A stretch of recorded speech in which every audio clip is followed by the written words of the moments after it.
everyone, welcome to the Suraj classes. Today we are going to study election, tenure and removal of Speaker of Lok Sabha. तो आज हम election देखेंगे और इसका removal देखेंगे। तो आपको टेन्योर तो पता है, जब तक लोकसभा रहती है, मतलब जो जनरल ट्रेंड है 5 साल तक, 5 साल के बाद ऑटोमेटिक डिसॉल्व होती है। तो लोकसभा स्पीकर भी 5 साल तक स्पीकर रहता है और डिसॉल्व होने के बाद ही वो स्पीकर रहता है, जब तक कि न्यू लोकसभा फिर से, कहते हैं ना, फिर से गठित ऑर्गेनाइज नहीं हो जाती है, तब तक स्पीकर का काम ख़त्म नहीं होता है, वो स्पीकर रहता है भले ही लोकसभा डिसॉल्व हो जाए।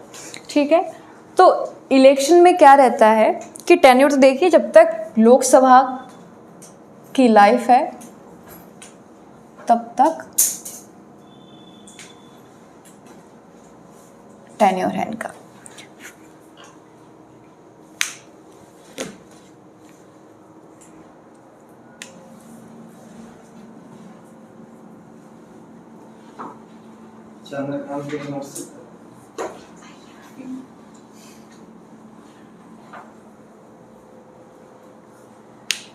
ठीक है, तो स्पीकर का टेन्योर कब तक है? जब तक लोकसभा की लाइफ है, और उसके बाद भी जो न्यू लोकसभा ऑर्गेनाइज हो जाती है उसके बाद तक टेन्योर रहता है।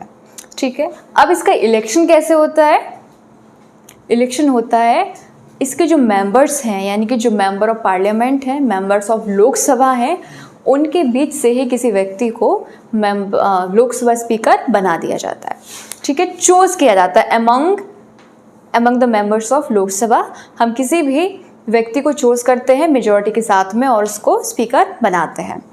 ठीक है, तो याद रखिएगा, कोई इलेक्शन प्रोसेस नहीं होता है, उनके मेंबर्स में ही उसको चूज किया जाता है।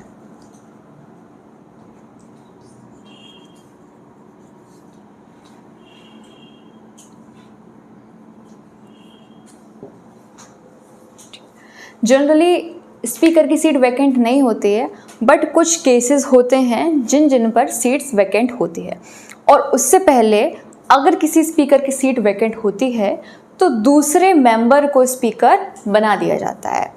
ठीक है, फिर मैं आपको बताती हूँ वो कौन कौन से केसेस हैं, कौन कौन सी कंडीशंस हैं जिनमें स्पीकर की सीट रिक्त होती है। तो पहली कंडीशन है vacant of seats of speaker. इसमें मैं बताने वाली हूँ पहली कंडीशन।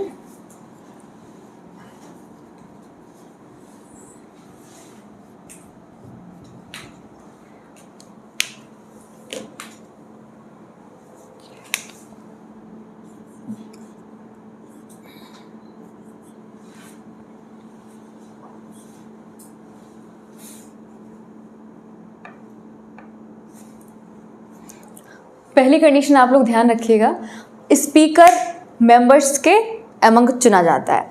अगर उसकी मेंबरशिप, लोकसभा मेंबरशिप अगर चली जाती है, एंड हो जाती है, तो स्पीकर का सीट वैकेंट हो जाएगा। पहली कंडीशन है। दूसरी कंडीशन है कि लोकसभा स्पीकर रिजाइन करे, खुद से ही रिजाइन करे, और रेजिग्नेशन किसको देगा? वो डेप्यूटी स्पीकर को। तो पहला कंडीशन क्या है? या तो उसकी लोकसभा मेंबरशिप है वो सीज हो जाए, दूसरा है रिजाइन करे, तीसरा है रिजोल्यूशन पास किया जाए स्पीकर के अगेंस्ट में।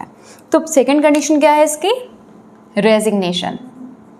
रिजाइन किसको देगा? हाँ, डेप्यूटी स्पीकर मीन उपाध्यक्ष।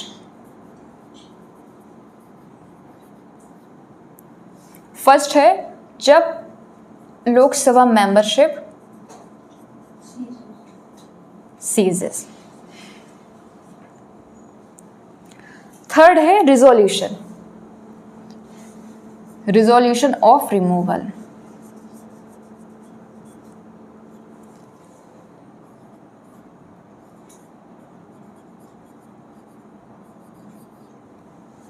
इसका मीन है कि लोकसभा के मेंबर्स स्पीकर के अगेंस्ट में रिजोल्यूशन पास करेंगे।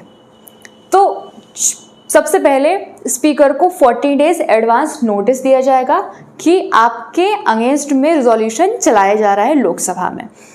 उस टाइम पर पहली कंडीशन तो ये है कि उसको 40 डेज एडवांस नोटिस दिया जाएगा। सेकंड है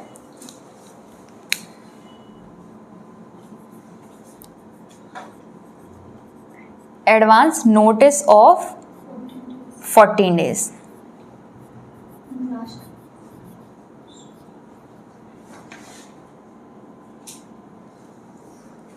फिर है 14 डेज का एडवांस नोटिस दे दिया है, और जो मेंबर्स प्रेजेंट हैं, यानी कि जो देन मेंबर्स हैं, तत्कालीन मेंबर्स हैं, वो मेजॉरिटी के साथ में उसके खिलाफ में संकल्प रिजोल्यूशन पास कर देते हैं, तो स्पीकर की सीट वैकेंट हो जाती है। ठीक है, बहुत सिंपल प्रोसेस है। और जब रिजोल्यूशन चल रहा होता है, अब है ना majority of members of Lok Sabha passes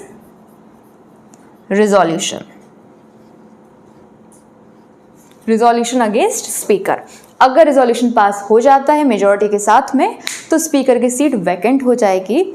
और इस प्रोसेस के दौरान स्पीकर के ऊपर भी कुछ कंडीशंस होती हैं, जैसे कि जो सदन है, क्या क्या कंडीशन है। पहला है कि सदन में वो बोल सकता है।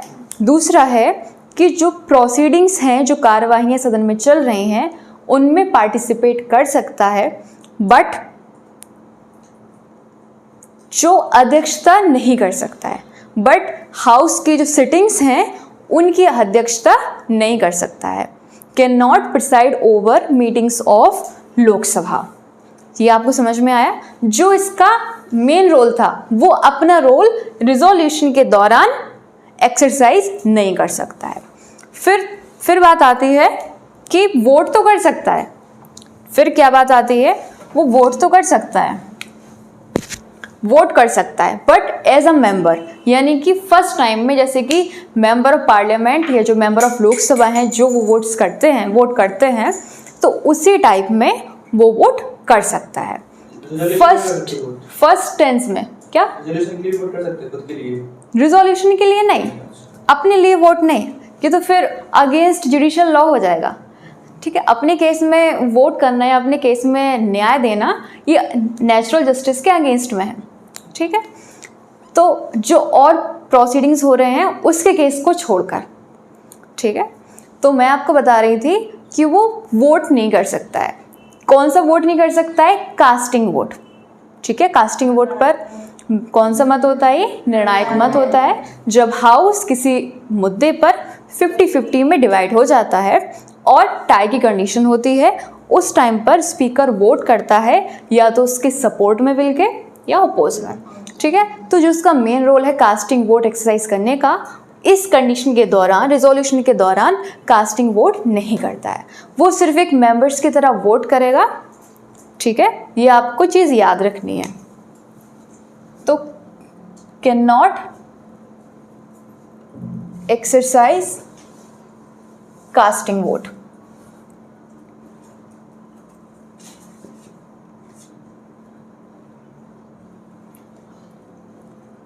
Can vote in first terms like other members of Lok Sabha।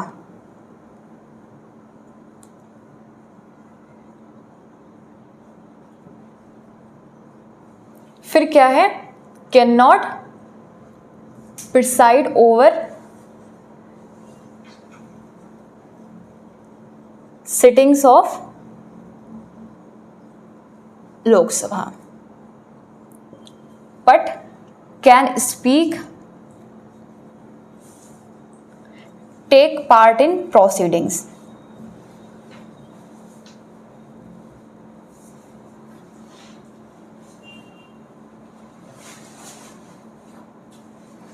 ठीक है, तो ये कर सकते हैं, अध्यक्षता नहीं कर सकते हैं, कास्टिंग वोट एक्सरसाइज नहीं कर सकते हैं, और एक सिंपल मेंबर की तरह लोकसभा के वोट कर सकते हैं। ठीक है, तो ये कंडीशंस जब लगती हैं जब स्पीकर के अगेंस्ट में रिजोल्यूशन चल रहा होता है।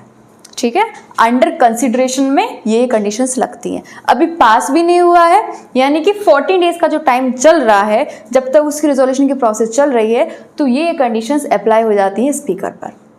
ठीक है, इतना हुआ है। कोई क्वेश्चन हो, कोई डाउट हो इलेक्शन में? किसी भी स्पीकर को इस तरीके से लाया गया अभी तक?